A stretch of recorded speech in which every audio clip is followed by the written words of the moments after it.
Hello and welcome back to the channel. Imagine this. It's 3 in the morning. A farmer in occupied France stands alone in a dark field. He's watching the sky, waiting. If German patrols find him here, he'll be shot. No trial, no questions. Then he hears it. The distant rumble of an RAF bomber. His heart pounds. A dark shape falls from the aircraft. A parachute opens. Inside that container is something that will change his life forever. An ugly metal tube that looks like plumbing supplies. But this ugly tube is about to turn ordinary civilians into an army that terrified the Nazi regime. This is the classified story of the Sten Gun. And trust me, what happened next is far more dramatic than you might expect. In the summer of 1940, Britain faced a crisis that few people knew about. Yes, everyone knew about Dunkirk. Everyone knew the army had lost its weapons. But there was another problem. A secret problem. One that Churchill himself called the most urgent matter of the war. He had created a new organization called the Special Operations Executive, or SOE. Its mission sounded simple. Support resistance movements across occupied Europe. Sabotage German operations. Create chaos behind enemy lines. Simple mission. Impossible problem.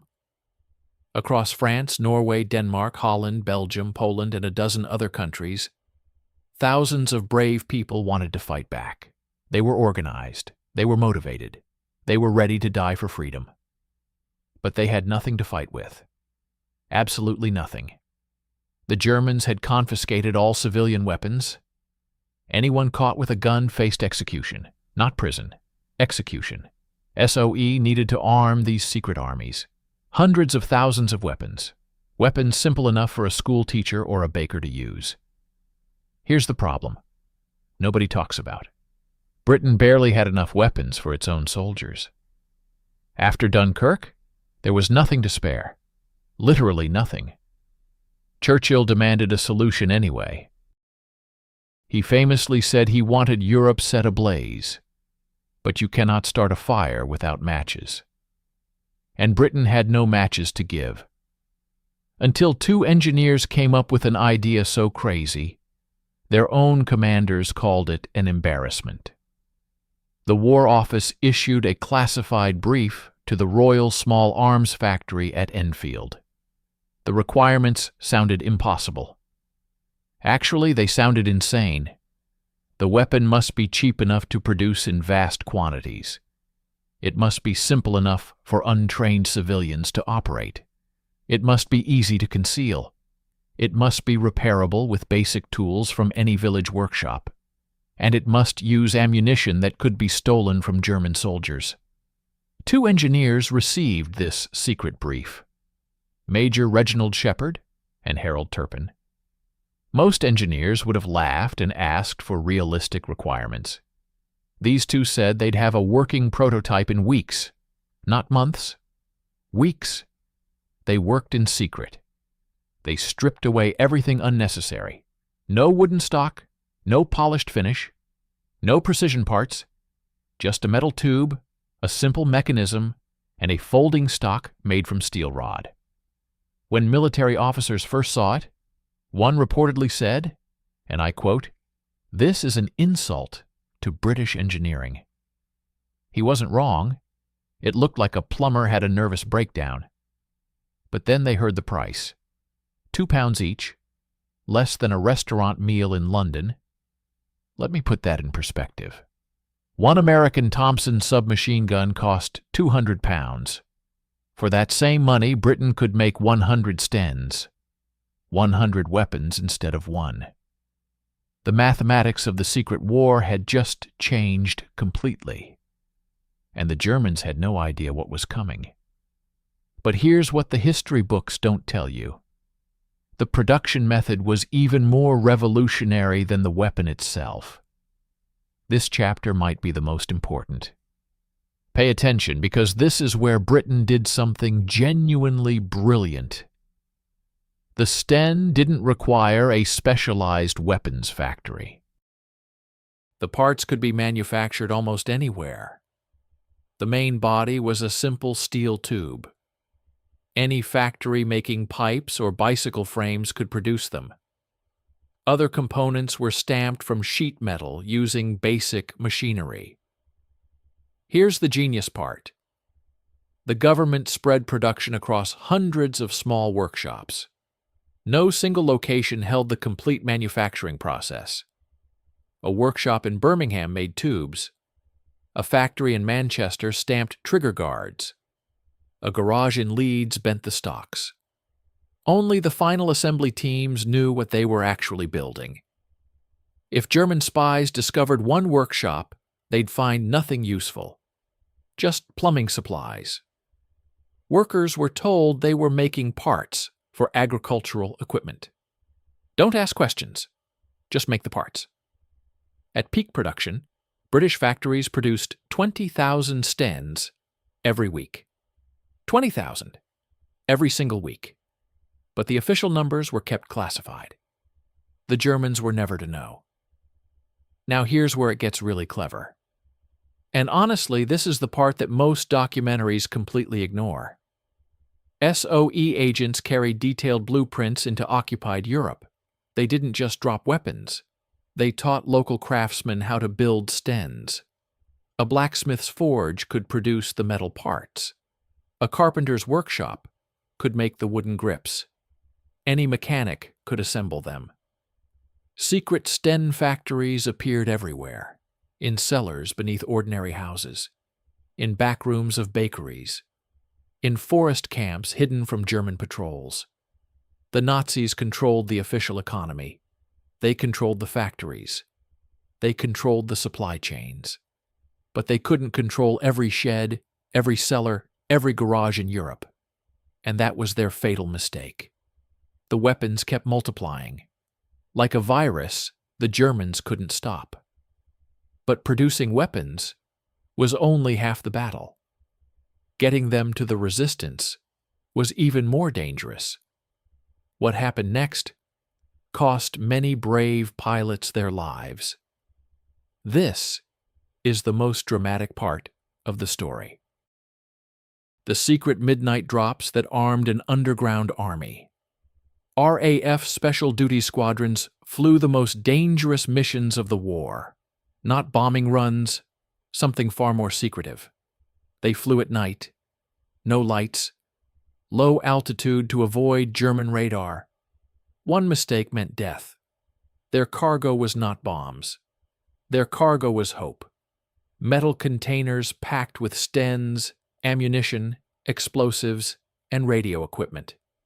Each container could arm dozens of resistance fighters. Below, in the darkness of occupied France or Norway or Poland, small groups waited in hidden fields, watching the sky, hearts pounding. One wrong signal and German patrols would find them. That meant torture, then execution. Not just for them, but for their families. The operations had code names: Carpetbagger, Jedburgh, and most famously Rat Week. Let me tell you about Rat Week, because this is where everything came together. Summer of 1944, just before D-Day. The Allies needed chaos behind German lines when the invasion began. In just a few weeks, thousands of containers dropped across France, each one packed with Stens and ammunition. The numbers are staggering. By D-Day, an estimated 100,000 resistance fighters in France alone were armed with British weapons. 100,000 secret soldiers, armed with ugly metal pipes, waiting for the signal.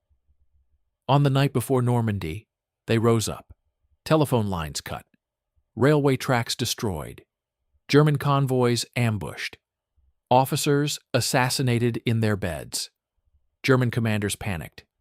They diverted troops from the invasion beaches to deal with the chaos behind their lines. Those ugly Stens were tying down entire German divisions that should have been fighting Allied soldiers on the beaches. The same story repeated across Europe. Norway, Denmark, Holland, Belgium, Poland, Yugoslavia, Greece. Everywhere the Nazis occupied, Stens appeared. In the hands of farmers, teachers, factory workers, housewives, teenagers. An army of shadows that the Germans could never fully suppress. But I have to be honest with you now, because this story has a darker side. The Sten had serious problems, and those problems killed people. Sometimes the wrong people. No secret weapon is perfect, and the Sten's flaws were sometimes fatal. The most dangerous problem will shock you. The Sten could fire on its own. The simple mechanism meant, if you dropped it or knocked it hard, it might discharge.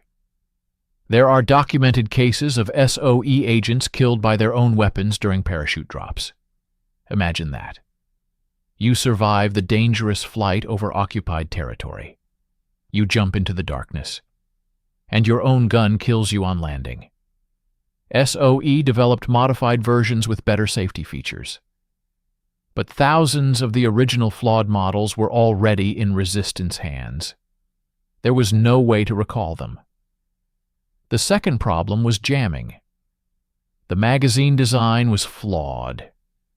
If fully loaded with 32 rounds, the spring pressure caused feeding problems. The gun would jam at the worst possible moment. Experienced agents learned to load only 28 rounds. This information passed through secret channels. But not everyone received the message.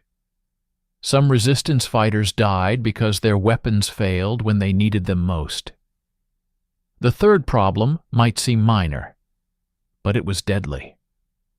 The Sten had a distinctive sound. German soldiers quickly learned to recognize it. In urban combat, that sound could give away your position. Fire a Sten, and the Germans knew exactly what you were holding and where you were hiding. Despite all these flaws, the resistance kept using them. Why? Because a flawed weapon in your hands is infinitely better than no weapon at all. And the impact of these ugly, unreliable pipes? That's what we need to talk about next. Because the Germans themselves documented how terrified they were. Let me share something most people have never heard. After the war, Allied forces captured German military documents, internal reports, officer communications, strategy discussions.